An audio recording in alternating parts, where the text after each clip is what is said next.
Muchas gracias, René, Adriana, Blanca, la gente de facultad y todos los colectivos presentes. Para mí, en verdad, es un honor tener ese espacio de compartir con ustedes. Lo que quiero hacer esta tarde, si el tiempo nos permite, es provocar unas maneras de conectar la experiencia que existe en Abya Yala entendido como esta forma de renombrar el continente que los pueblos indígenas empezaron a utilizar de manera compartida en 92. Y creo que es una manera también poner en cuestión este legado colonial de América Latina, ¿no? Entonces, de nombrar de otra manera es una política. Si pensamos en esos momentos desde ayer, los países de ALBA, Venezuela, Ecuador, Bolivia, Nicaragua, aquí en América Central, varios países pequeños del Caribe, están juntos en Ecuador debatiendo desde dos lados, un cumbre de los presidentes de los países ALBA, pero también de los movimientos sociales. Y lo que ayer en la mañana los movimientos sociales de ALBA dijeron muy claramente, que la lucha, el eje de debate hoy en día es sobre un cambio estructural, ¿no? No es simplemente cambiar los poderes del gobierno, sino es un cambio estructural profundo que permite y requiere pensar más allá del capitalismo, que es un desafío enorme, particularmente en un país tan capitalista como como México, ¿no? Pero si pensamos también las rebeldías que están emergiendo en todo este territorio de Abya Yala hoy, los pueblos campesinos en Colombia, en Catatumbo, peleando, ¿no?, fuertemente, haciendo su voz presente, los pueblos campesinos indígenas en Perú en contra de las compañías mineras, los estudiantes en Chile y los indignados en Brasil, ¿no? Distintas rebeldías de distintas formas están emergiendo. Entonces lo que quiero hacer es conectar un poco tanto con la experiencia particularmente en la región andina y más que todo en Ecuador, donde es mi país desde hace más de 20 años atrás, para ver cómo podemos conectar, hacer puentes con las realidades de ustedes acá, ¿no? Entonces, pensando que también la cuestión es ir pensando hacia la cuestión de desneoliberalización, de despatriarcalización, o sea, del patriarco, pero también de descolonización. ¿Y qué implica esos dos términos juntos? Entonces voy a tener, perdón las cámaras, pero voy a estar moviendo un poco. Entonces tengo, no sé si pueden ver con la luz todavía, 3 puntos de partida, que creo que no son puntos simplemente de la región andina, sino de Abya Yala en su conjunto. Uno es que el orden de poder global hoy, incluyendo el modelo universalizado de civilización occidental, se está derrumbando, ¿no? Eso no es una lucha simplemente en contra del capitalismo, es en contra de un modelo de civilización. Y por eso pensar las rebeldías de esta manera es sumamente importante. Y podemos decir que desde el Abya Yala andino, ¿no?, vienen insurgiendo algunos de los desafíos tal vez más grandes a este orden que podemos llamarlo moderno y colonial a la vez, ¿no? Pero también ahí, en la región andina, y a pesar de las muchas contradicciones que voy brevemente hablando esta tarde, el resurgimiento de modos otros de poder, de saber y vivir están ya en movimiento, ¿no? Interrumpiendo la universalidad, y podemos cuestionar la universalidad de la universidad también, ¿no? Y abriendo nuevos horizontes decoloniales importantes para el continente, pero también para el globo. En eso, y tengo 3 puntos que quiero compartir.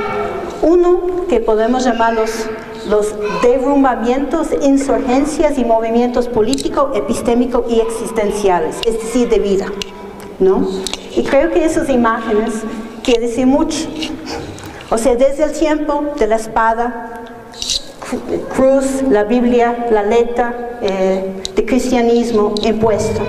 Los pueblos hoy en día, no solamente los pueblos indígenas, están ya empezando a hacer algo distinto. ¿Qué es este algo?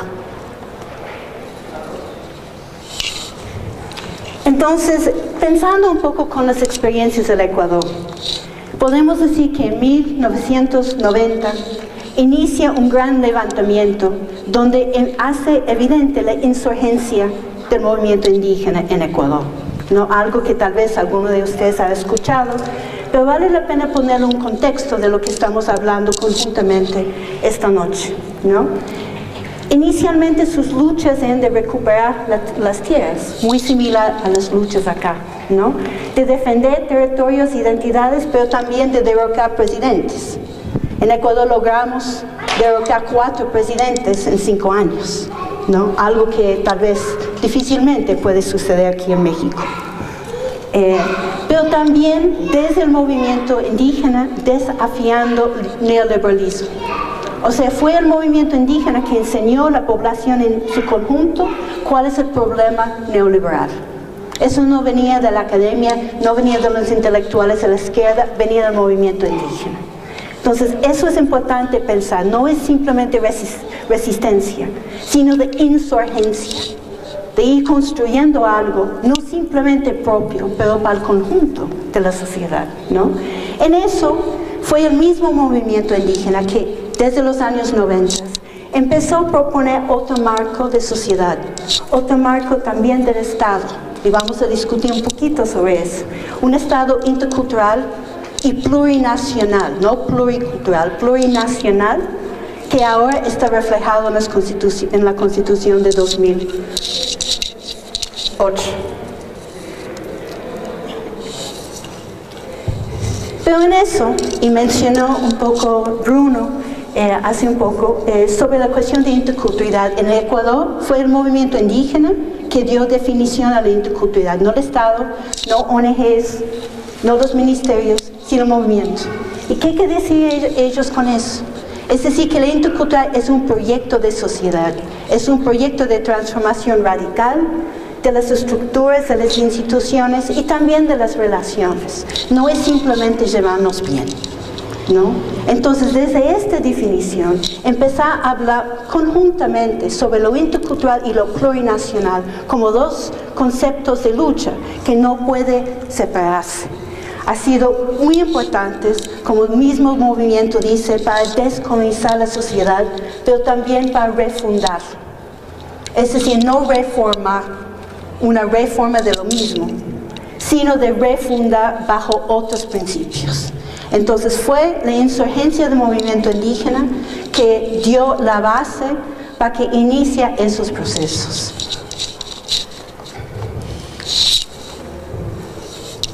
En eso, vale la pena ir pensando sobre el problema mismo del capitalismo, ¿no? Y muy brevemente podemos retomar eso luego en la discusión. No, algunos que estamos en esos procesos de lucha, hablamos de la cuestión de colonialidad y no simplemente de colonialismo, como algo continuo.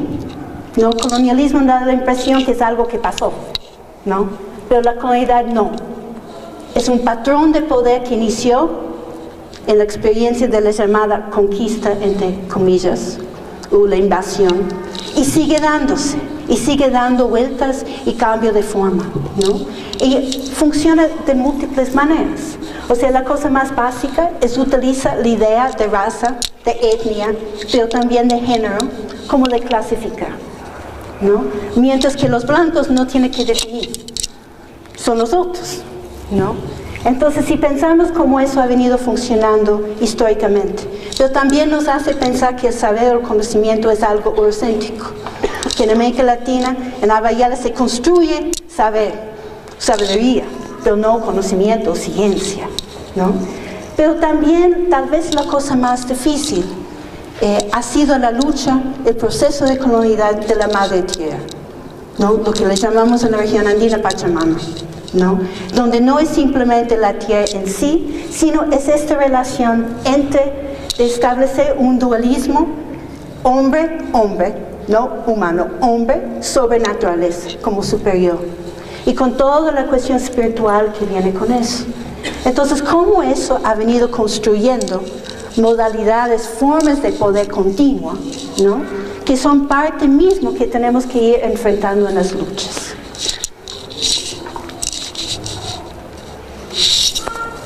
Entonces, en eso la Constitución del Ecuador es importante.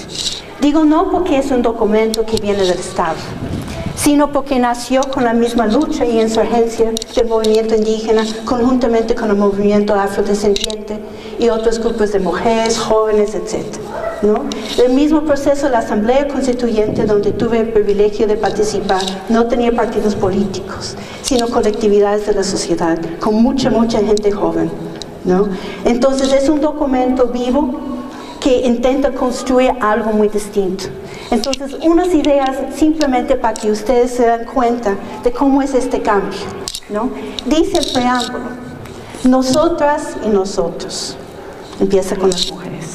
Reconociendo nuestras raíces milenarias, celebrando la naturaleza, la Pachamama, de lo que somos parte, apelando a la sabiduría de todas las culturas y como herederos de las luchas sociales de liberación frente a todas las formas de dominación y colonialismo, con el profundo compromiso al presente y futuro, decidimos construir una nueva forma de convivencia ciudadana en diversidad y armonía con la naturaleza para alcanzar el buen vivir, el suma causa, que voy a explicar en un momento qué quiere decir eso. Y aunque hay muchos elementos en la Constitución que vienen de esta misma insurgencia de los pueblos y nacionalidades, hay tres que quiero un poco resaltar. Uno es ciencia y conocimiento. Mi pregunta es, ¿en la Constitución mexicana habla de ciencia y conocimiento? Típicamente no es algo que está en las constituciones. Pero aquí dice, ciencia y conocimiento no son singulares ni tampoco únicos. Son conocimientos ancestrales, son conocimientos científicos. O sea, rompiendo esa noción que la ciencia viene del norte global, ¿no? Pero también dice que son tecnológicos y relevantes y necesarios para todos, que tienen que ser enseñados en las escuelas desde el primer grado hasta terminar la universidad. Y dice, ciencia y conocimiento están enlazados con la vida misma. Como dice la Constitución, ser responsabilidad del Estado, potenciar los saberes ancestrales para así contribuir a la realización del buen vivir, a suma causa. Entonces, ustedes van viendo, ¿no?, cómo cambia un lenguaje total. Y este patrón de poder tan eurocéntrico que nos hace pensar y civilizarnos de cierta manera. Entonces, la Constitución intenta hacer eso, pero también habla de la naturaleza como sujeto de derecho. La única constitución en el mundo que hace eso, que la naturaleza es un sujeto, no objeto de derecho, pero también tiene el derecho de restauración, de reparación.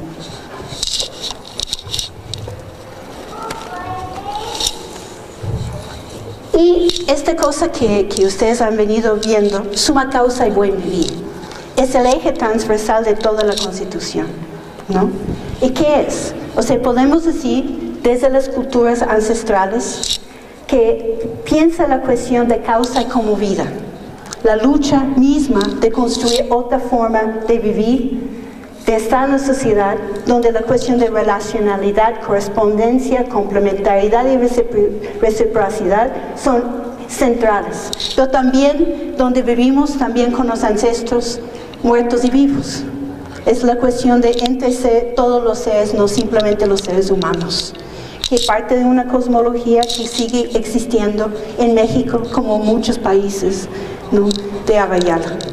Entonces, de poner eso dentro de la Constitución y hacerlo el eje transversal de todo, rompe el esquema, primero, de que es un documento constitucional, típicamente un documento del Estado, un documento construido desde abajo, no con partidos políticos y con otra lógica y visión civilizatoria, ¿no?, de cómo tenemos que vivir con y no simplemente convivir.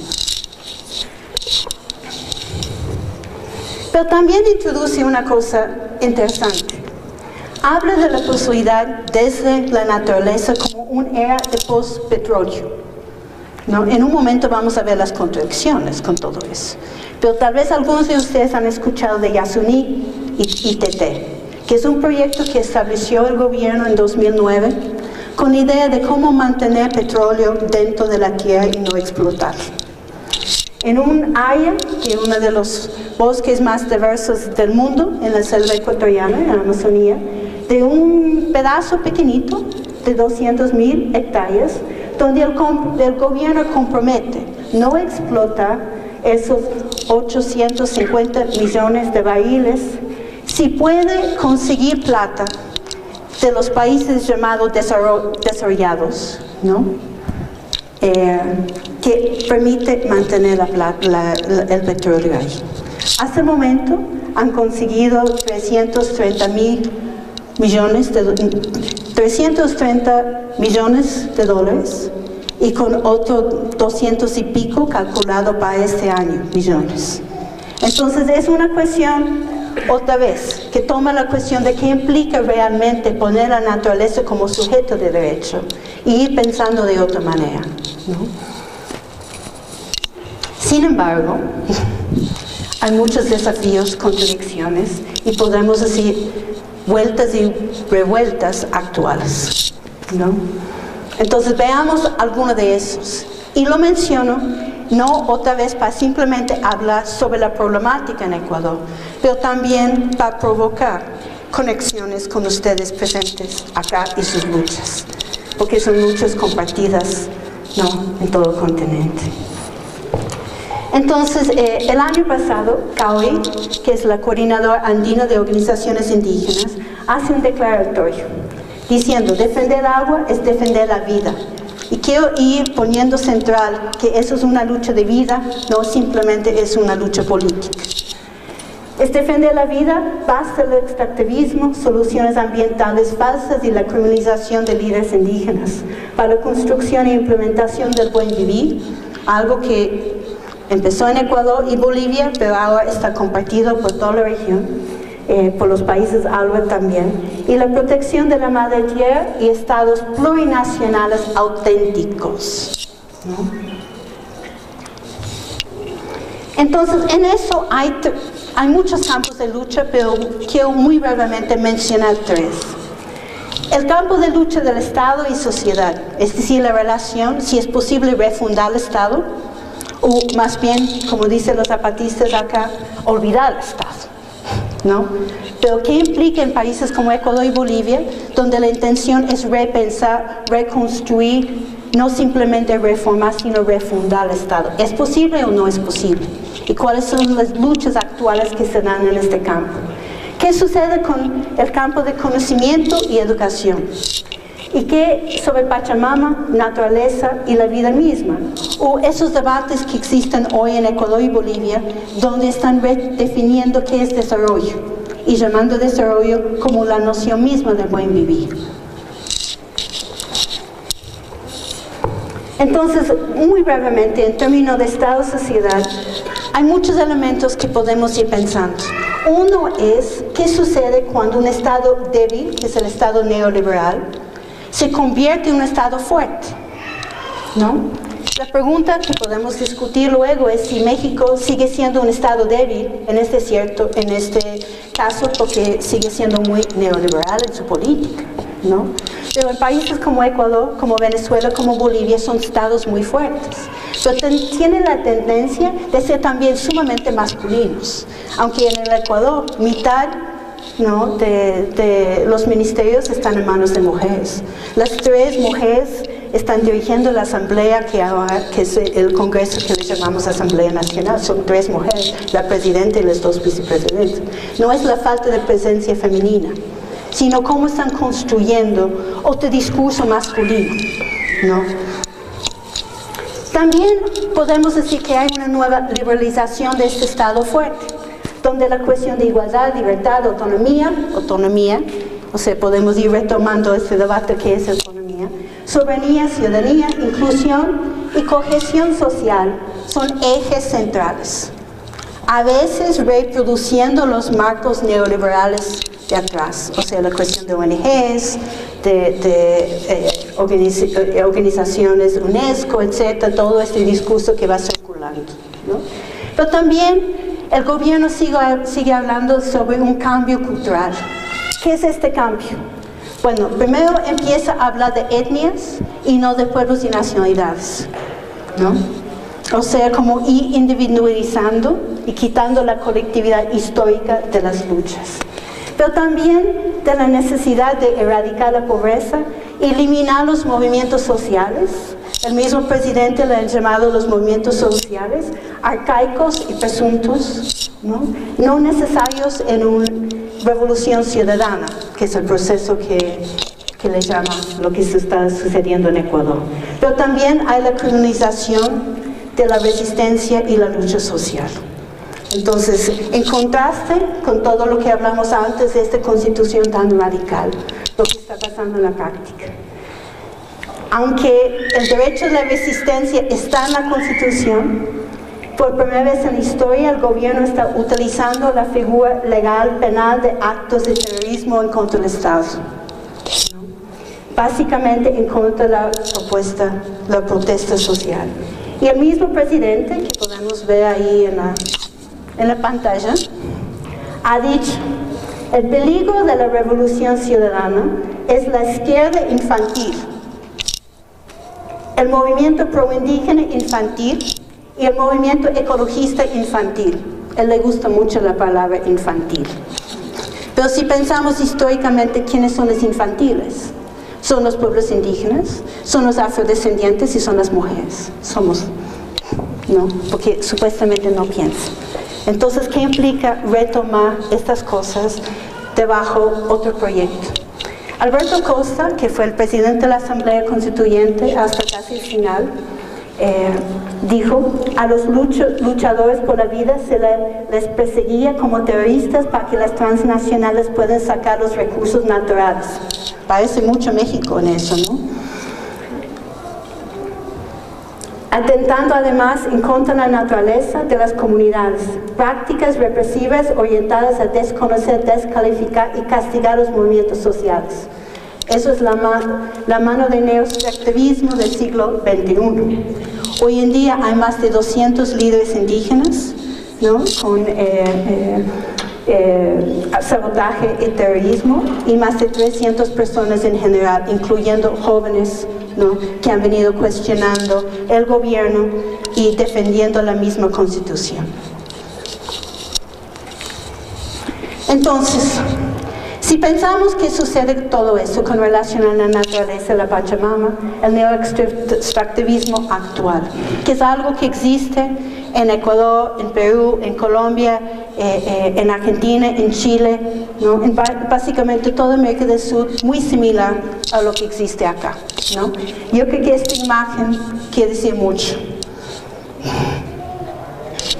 De la imagen, a este lado, el lado izquierdo de la pantalla, es también de dar la sensación de qué sucede cuando el extractivismo no simplemente está en manos transnacionales, sino en manos nacionales. Y cuando el argumento eso es parte misma de la revolución, ¿no? De utilizar los recursos naturales para erradicar la pobreza, para construir, para refundar la sociedad, para construir algo distinto, ¿no? Entonces ahí entra una tensión de debate muy importante. Es no simplemente culpar las compañías de siempre que vienen del norte global, ¿no? Sino también ver lo que está sucediendo adentro. En eso, no sé si puede ver algo de este mapa, pero eso le da una idea de cómo está la situación actual, ¿no? Si ven esos triángulos que están ahí, son todas las minas en América del Sur, ¿no? Desde Tierra del Fuego hasta casi a Panamá, ¿no? La cuestión de líneas son oleoductos, los cuadros, los rectángulos, los campos petroleros, ¿no? Y esos círculos rojos son campos de gas. Entonces podemos decir que eso es un problema no simplemente energético que existe en México, sino que está en todo continente, ¿no? A pesar de tener gobiernos supuestamente de socialismo del siglo XXI, incluyendo Venezuela, Bolivia y Ecuador. Pero también hay un elemento importante, y creo que eso es algo que tenemos que seguir reflexionando en esos días, por lo menos en América del Sur, y ustedes me digan si sucede lo mismo acá. Pero hay un cambio en lo que entendemos o quienes manejan este modelo de capitalismo y el poder. Ya no es la cuestión imperial, colonial del norte, sino cada vez más es el poder del país chino, ¿no? ¿Qué implica, por ejemplo, que China ahora es el mayor inversionista energética en Ecuador? Y Ecuador es el país de mayor inversión china en toda América Latina. Con más de 7.000 millones, con otros 12,5 millones previstos ya en los próximos años, ¿no? O sea, está cambiando la cara mismo del capitalismo. Y con eso el sentido que hemos venido dando, asociando el capitalismo con el imperialismo. Ahora es otra cosa. Y eso es importante también para ir pensando en la cuestión de rebeldías, de resistencias, de insurgencias, ¿no? China es el nuevo dueño de la Amazonía ecuatoriana. Es lo que está financiando el primer proyecto de mega minería que tiene 5 partes en toda la parte sur de la Amazonía, pero también acaba de ganar un subasta estatal de 3 millones de hectáreas en esta selva dentro del parque, alrededor del parque Yasuní, que ustedes vieron hace un poco, donde supuestamente no van a tocar el petróleo, sino lo que están haciendo es vendiendo concesiones todo alrededor, y China ganó. Es un poco pesimista todo eso. Mientras que están firmando esos contratos con China, ahí en el consulado chino en Quito, 8 mujeres activistas protestando son agredidas, arrestadas, puestas en la cárcel, ¿no? Por la misma cuestión de terrorismo del Estado. Entonces China no cambia mucho la cara, ¿no? Del poder global. Pero lo que dice el presidente: ya hemos pedido demasiado tiempo para el desarrollo, no a la minería, no al petróleo, basta con estas estupideces. No vamos a permitir la izquierda infantil, otra vez infantil, con plumas y ponchos, a desestablecer este proceso de cambio, ¿no?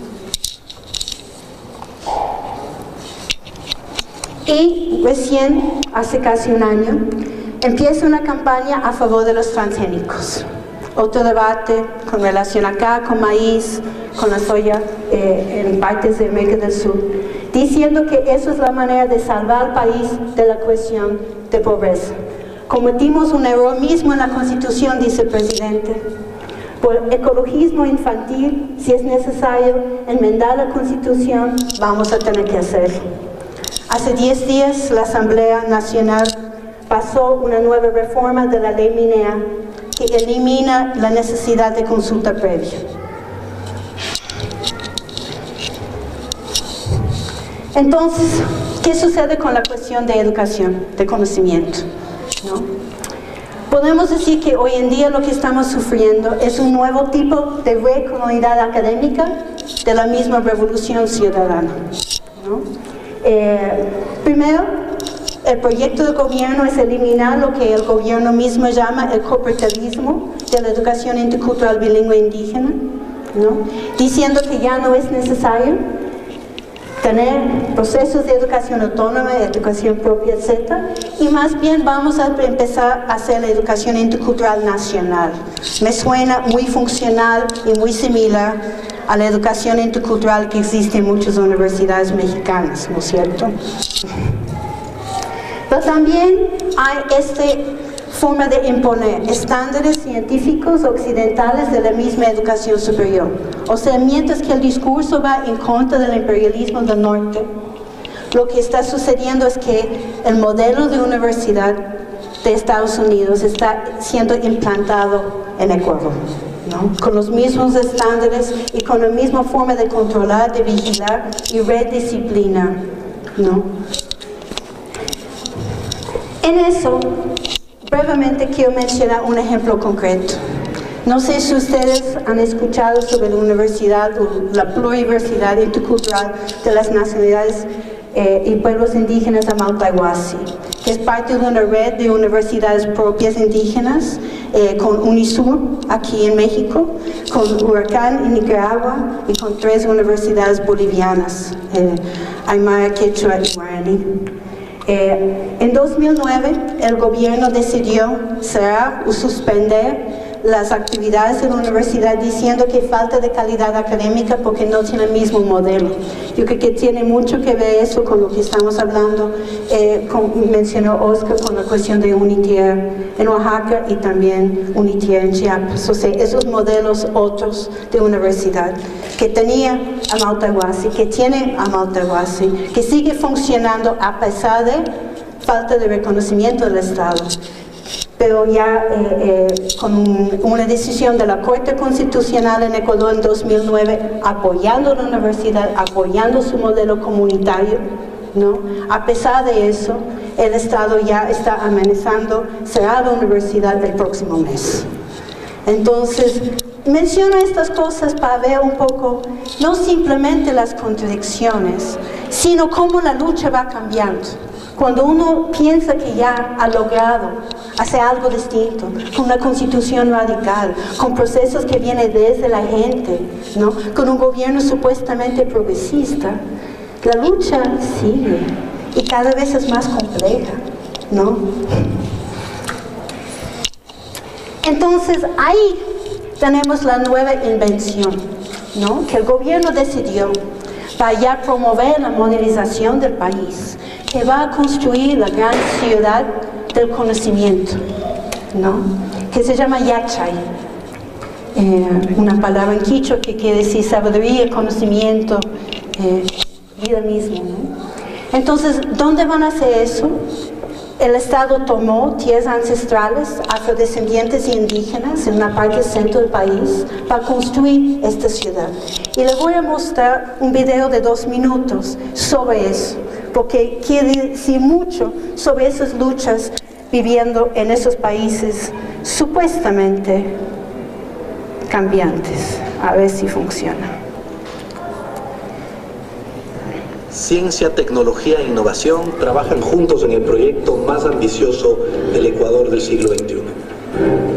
Yachay, en lengua quichua, aprende, la primera ciudad planificada que crece alrededor del conocimiento como eje de la nueva economía del país.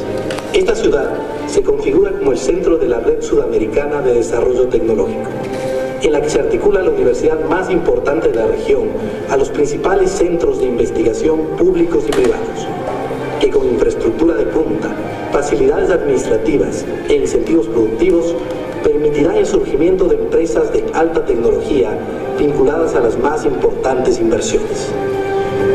El proyecto Yachay, Ciudad del Conocimiento, es parte de una alianza estratégica entre el gobierno ecuatoriano a través de la Secretaría Nacional de Planificación y Desarrollo, CENPLADES, y el mayor centro de negocios asiático, Zona Especial de Desarrollo Económico, IFES de Corea, quienes desarrollarán, junto a los mejores técnicos ecuatorianos, el plan maestro para la construcción de la ciudad del futuro.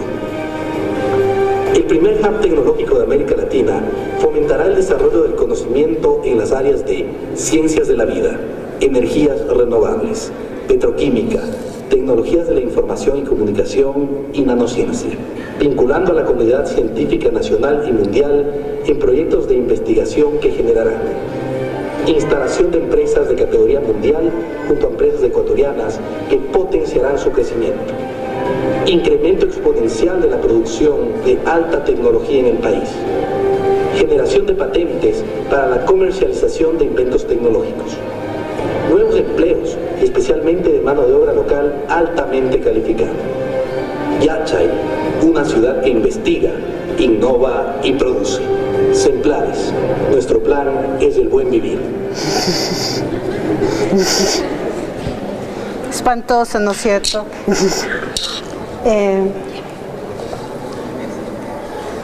para ir otra vez, de ir pensando qué implica que es Corea, ¿no? Corea del Sur, que está construyendo eso, cuáles son los intereses, ¿no?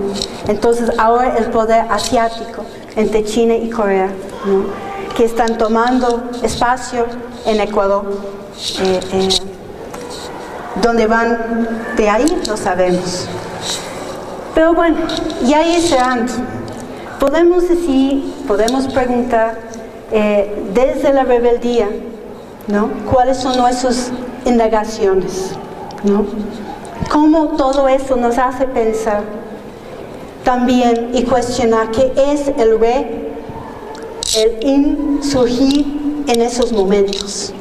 O sea, la resistencia no es suficiente. La insurgencia que pensamos que estaba sucediendo, ¿no? Tiene desafíos, contradicciones tremendos. Sin embargo, hay un camino construido. Entonces, ¿cómo vamos a ir preguntando sobre eso? ¿Y qué implica mismo para esos proyectos de vida? Y tengo 3 preguntas muy grandes, muy amplias, que no tienen contestación, pero creo que puede provocar este puente de conversación, ¿no? ¿Qué implica cuando los conceptos y las prácticas ancestrales, como suma causa, como la misma noción de Pachamama, ¿no? Y los proyectos iniciados por los movimientos entran en las esferas de poder estatal e internacional? Una pregunta creo que es central aquí también en México, ¿no? Como dice Raúl Prada, boliviano, que estuvo dentro del gobierno de Evo y salió en protesta, cuando los verdugos hablan el lenguaje de sus víctimas, los seres de la madre tierra, las naciones y pueblos indígenas originarios, ¿no? Otra pregunta, ¿y de qué manera todo eso da pautas para comprender la crisis civilizatoria occidental, ¿no? Evidenciar las nuevas configuraciones y constelaciones de poder local y global, y los nuevos patrones de autoridad, de subjetividad, de conocimiento. Y a la vez la conciencia intercivilizatoria cada vez más fuerte, saliendo de Abayala, América del Sur, y viajando por el mundo, ¿no?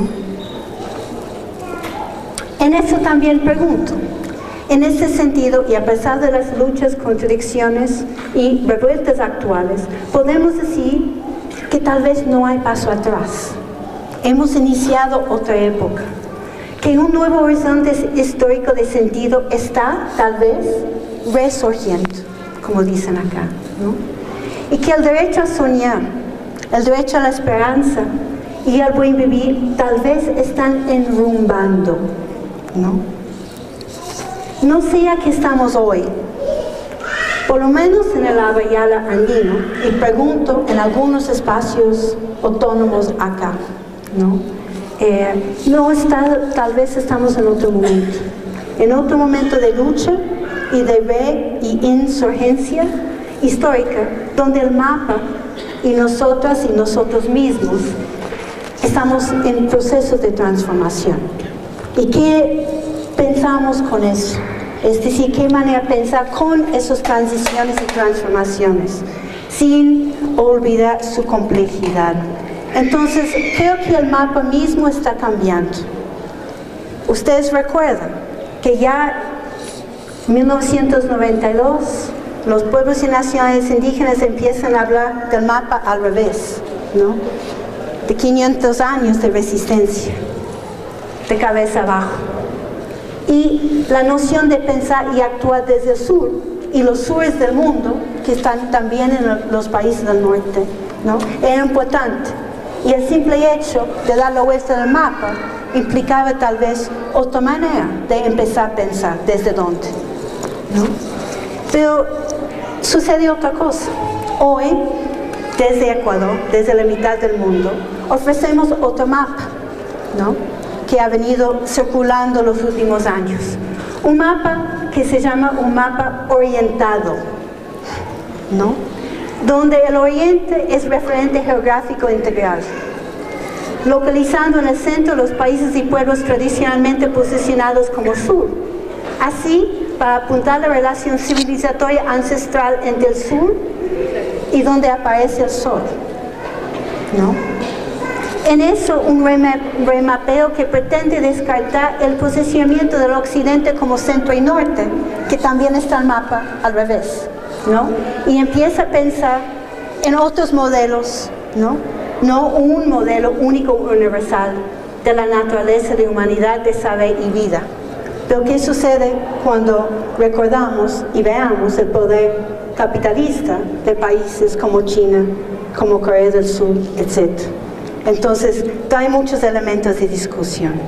Entonces, en eso, y ya para terminar, creo que es importante ir pensando, y tal vez algo más complejo, de qué es la rebeldía, de desde dónde rebelamos y para qué hoy en día. Indígena desafiando el neoliberalismo.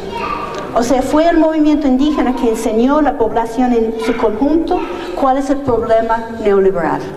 Eso no venía de la academia, no venía de los intelectuales de la izquierda, venía del movimiento indígena.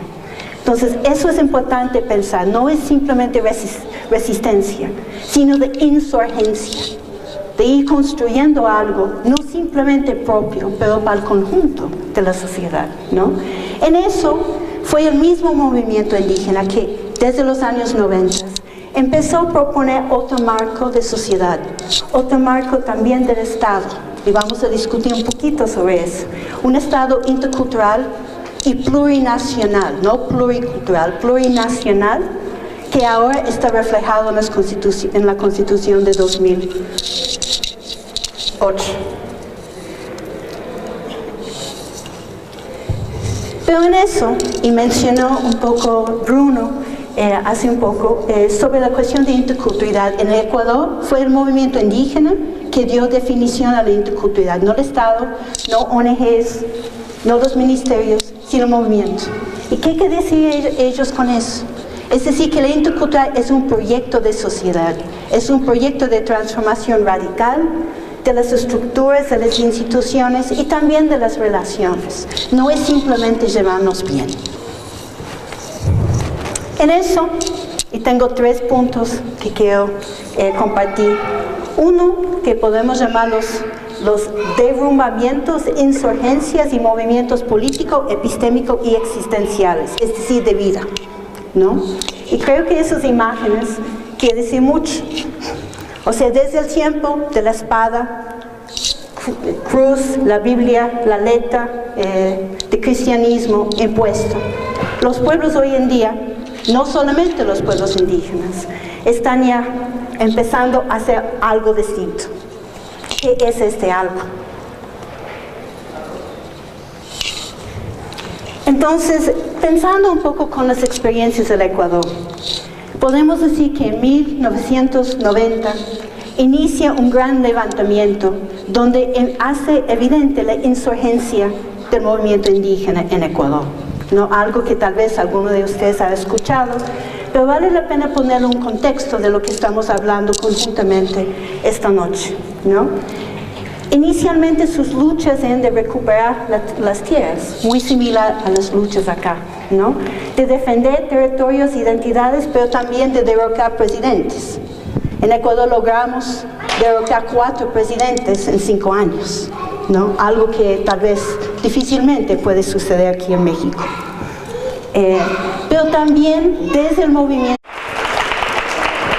Muchas gracias, René, Adriana, Blanca, la gente de facultad y todos los colectivos presentes.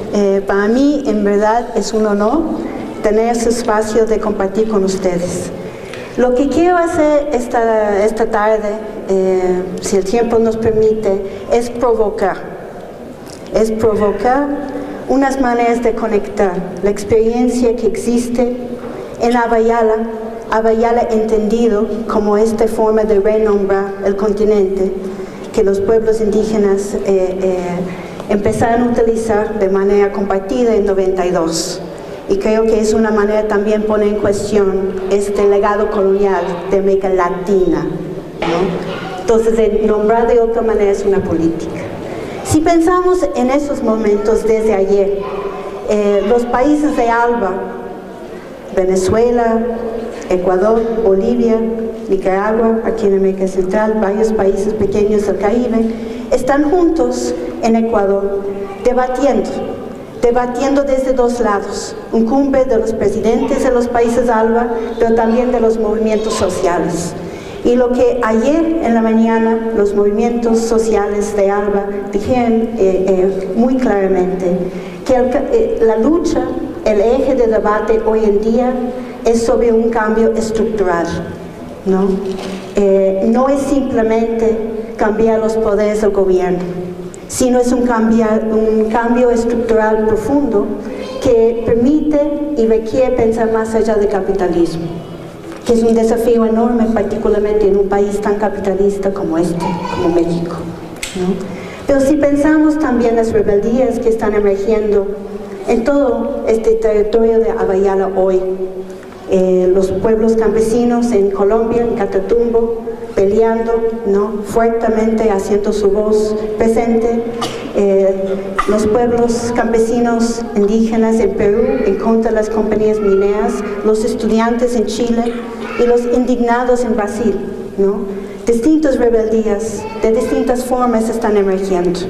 Entonces lo que quiero hacer es conectar un poco tanto con la experiencia particularmente en la región andina y más que todo en Ecuador, donde es mi país desde hace más de 20 años atrás, para ver cómo podemos conectar, hacer puentes con las realidades de ustedes acá, ¿no?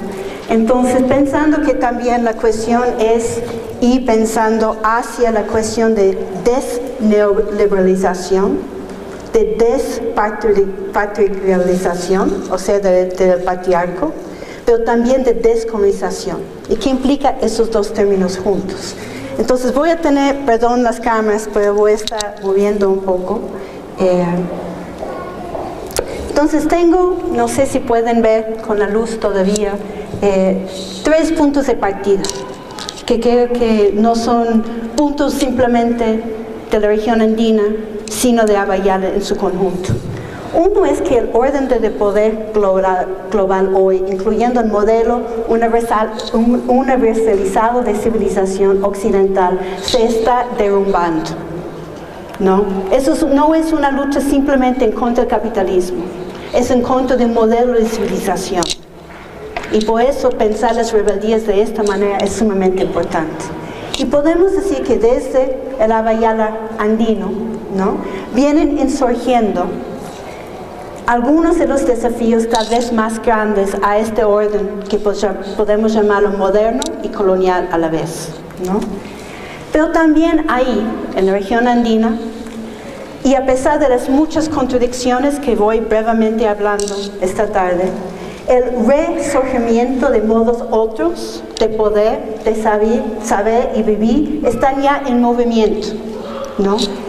Interrumpiendo la universalidad, y podemos cuestionar la universalidad de la universidad también, ¿no?